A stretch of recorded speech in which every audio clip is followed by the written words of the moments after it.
Jusqu'à 9 h, Good Morning Business.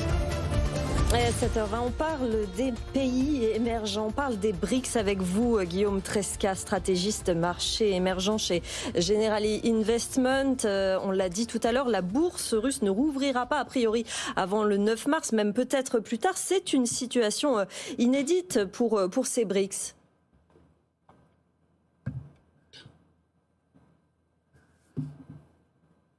Est-ce que vous nous entendez ? Tresca. Non, j'ai loupé la fin de votre commentaire. C'est une situation inédite finalement, cette bourse cette bourse russe qui ne va pas rouvrir pour le moment. Oui, effectivement, on voit que la Russie est directement impactée par ce qui est en train de se passer sur la crise ukrainienne. Il faut quand même rappeler juste 2-3 petits mots sur la situation russe. Depuis 2014, la Russie s'était plus ou moins préparée à des sanctions européennes et américaines. On a déjà eu pas mal de sanctions depuis la guerre de Crimée. Et jusque-là, la Russie avait extrêmement bien résisté. Pourquoi elle avait bien résisté ? Tout simplement parce que la Banque centrale avait augmenté ses réserves de change de façon extrêmement importante et surtout diversifié ses réserves de change vers des devises différentes du dollar pour se préparer potentiellement à l'idée d'avoir des sanctions potentielles. Et en fait, ce qui se passe et ce qui a surpris peut-être tout le monde et en particulier les investisseurs aussi bien locaux que étrangers, c'est le fait que les sanctions allaient toucher directement la Banque centrale. Donc vous retrouvez aujourd'hui dans une situation où l'économie va directement ralentir par l'effet guerre, mais aussi tout simplement par l'effet sanction avec une banque centrale. Guillaume Tresca, vous êtes stratégiste de marché émergent. La question qu'on vous pose ce matin, c'est comment on alloue ces actifs quand on est spécialiste des BRICS, quand une bourse ne rouvre pas, quand les investisseurs ne veulent même plus de pétrole russe alors qu'il a une décote de 40 à 50%. On a vu que le fournisseur d'indices MSCI a décidé de sortir le pays, des indices émergents. Comment vous allez faire ? Vous avez des actifs à gérer, vous donnez des recommandations pour compenser la disparition de la Russie. Est-ce qu'il faut passer par perte et profit les actifs russes détenus ? Est-ce qu'il faut les réallouer vers la Chine ? Concrètement, qu'est-ce que vous allez faire ?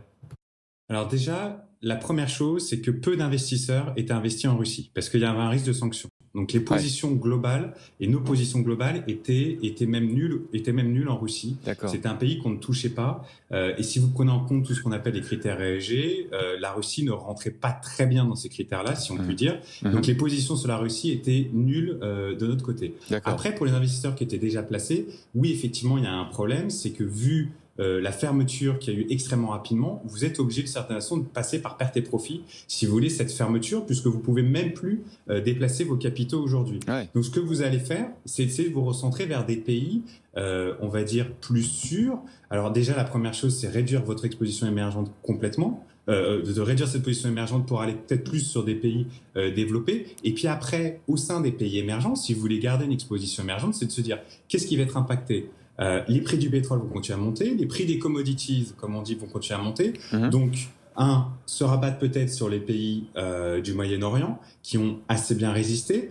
Après, en termes de régions émergentes moins impactées, l'Amérique latine semble un peu plus, on va dire, moins vulnérable, puisque déjà, il y avait moins de commerce avec la Russie. Et deuxièmement, c'est qui est exportateur de commodities de façon assez importante. Donc, si vous voulez, l'impact sur, par exemple, ce qu'on appelle les balances courantes, sur les exportations de ces pays-là, est assez préservé, mais même bénéficié de la hausse du prix du pétrole. Même si en matière de produits agricoles, par exemple, on risque d'avoir une inflation, une flambée des prix, et que pour ces pays d'Amérique du Sud ou d'Afrique, ça va être un problème de pouvoir d'achat, de climat social.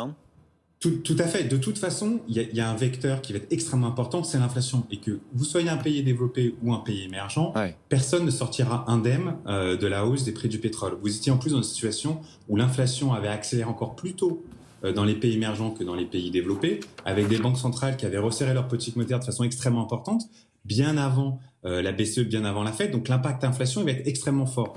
Aujourd'hui, ce que vous essayez de faire, c'est trouver peut-être le moins mauvais élève dans les pays émergents dans la situation actuelle. Est-ce que ça peut faire les affaires de la Chine, par exemple ?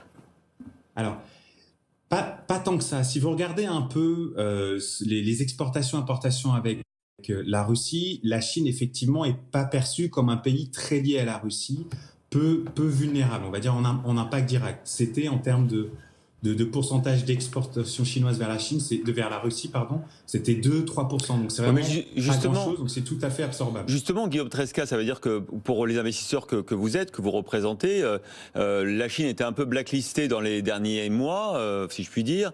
Peut-être que là, ça va redonner de l'intérêt au placement chinois. Alors, c'était pas complètement blacklisté, c'était vu comme un marché un peu difficile d'un point de vue réglementaire. Vous savez que quand vous voulez y aller, il faut, on va dire, montrer patte blanche. Il y a des processus réglementaires assez compliqués. Ce qui va se passer aujourd'hui, c'est que c'est sûr que déjà, vous allez regarder à 2 fois sur tout ce qu'on appelle les critères ESG, puisque la Russie, et comme vous avez parlé de l'exclusion de la Russie de certains indices, la Russie est encore toujours aujourd'hui considérée dans les critères ESG comme étant un pays, si vous voulez, qui va bien. Donc vous allez regarder à 2 fois, et vous allez peut-être aller vers des pays moins à risque. Alors la Chine peut en profiter parce que c'est quand même un très gros morceau, c'est assez stable. Il y a quand même une volonté de la part des autorités chinoises d'ouvrir ce qu'on appelle leur marché de capitaux. C'est pour ça que vous voyez pas mal de flux d'investisseurs, aussi bien sur les marchés actions, sur les marchés obligataires, de la part des banques centrales, mais aussi de la part des asset managers. Donc la Chine, oui, va en profiter, mais ce ne sera pas que ce pays. Merci Guillaume Tresca, stratégiste marché émergent chez Generali Investment, d'avoir été avec nous ce matin.